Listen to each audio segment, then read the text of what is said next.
Bonjour à toutes et à tous, bienvenue sur Grand Littoral TV, nouvelle édition du journal de la rédaction. Pour tout voir et tout savoir de l'actualité du jour près de chez vous, nous sommes le jeudi 11 avril. Voici d'abord vos prévisions météo avec un temps froid mais ensoleillé et de possibles gelées nocturnes chez vous, à la campagne cette nuit. 1 ou 2 degrés seulement au lever du jour, des températures un peu plus agréables mais inférieures au normal de saison cet après-midi, avec 9 degrés à Calais et à Dunkerque, 10 à Boulogne, à Saint-Omer et au Touquet. Et surtout, un vent de nord-est, un flux continental qui va rafraîchir l'air. On aura du soleil, du ciel bleu aujourd'hui, mais l'air sera plutôt frais. On en reparle avec les prévisions météo complètes après ce journal. Notez également la fin de l'épisode de pollution dans la région. L'air est de nouveau respirable dans les Hauts-de-France. L'indice de qualité de l'air Atmo est prévu sur le littoral aujourd'hui à 4 sur 10. On entame cette édition avec la politique à la une à quelques semaines des élections européennes, fin mai. Le débat et la campagne ne suscitent guère d'intérêt chez les Français. Le scrutin européen est traditionnellement celui où l'on compte le plus d'abstention. Sur le littoral, à Boulogne, ici sur ces images, comme ailleurs, les citoyens sont plutôt sceptiques quant au pouvoir de l'Europe d'influer sur leur quotidien. À cela s'ajoute la défiance envers les partis en place et les politiques menées ces dernières années.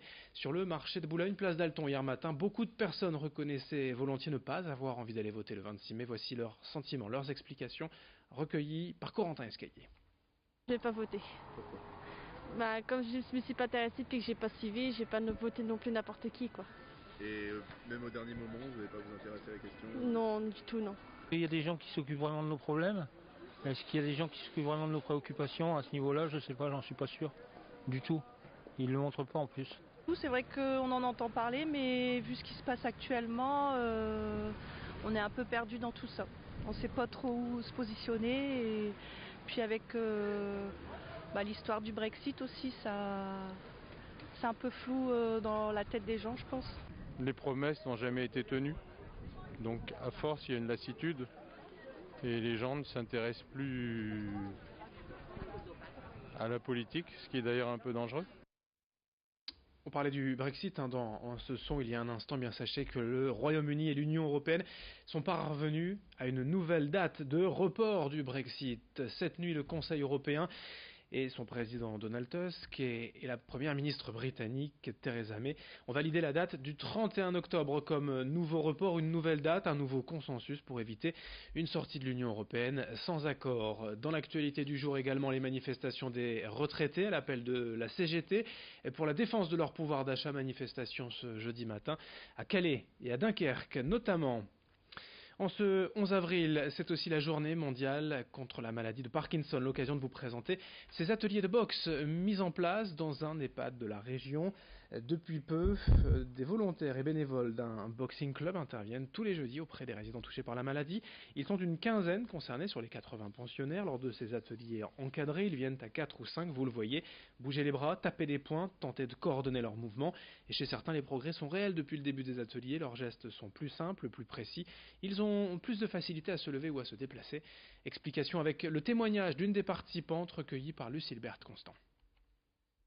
Ça donne envie de se battre pour la maladie, contre la maladie, je devrais dire. Essayer de supprimer ce carcan qui est en nous et qui nous gêne, s'assouplir.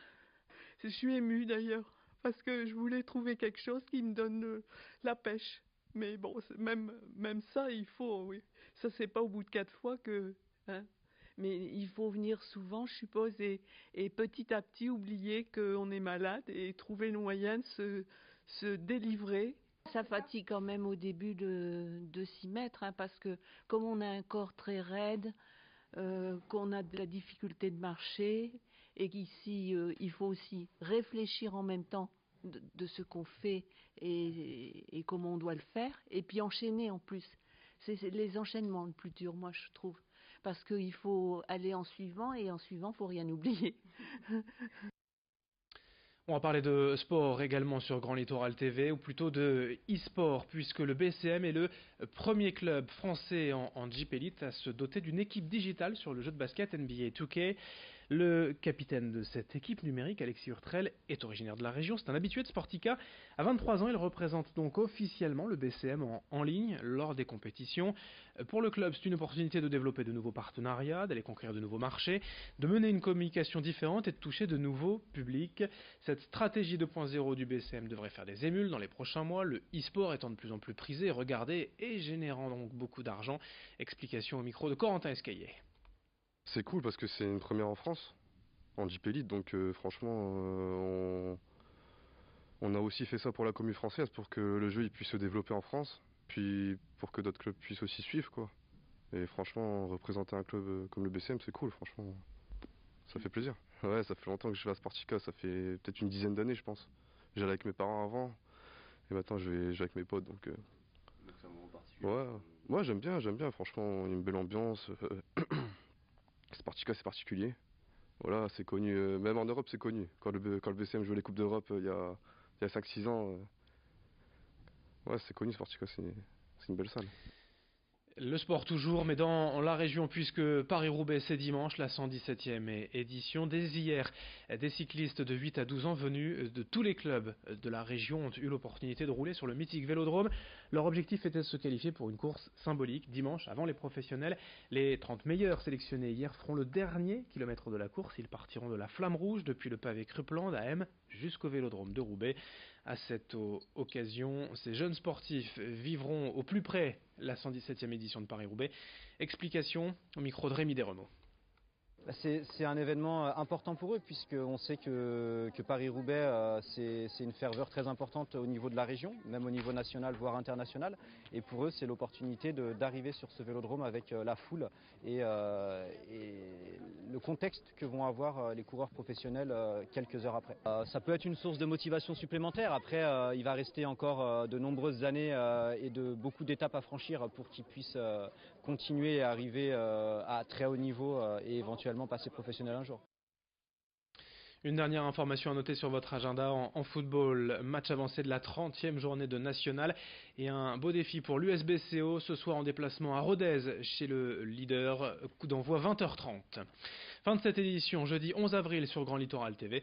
À suivre dans un instant vos prévisions météo. Je vous le rappelle, un temps froid mais ensoleillé. On en reparle dans une poignée de secondes. Très bonne journée à toutes et à tous.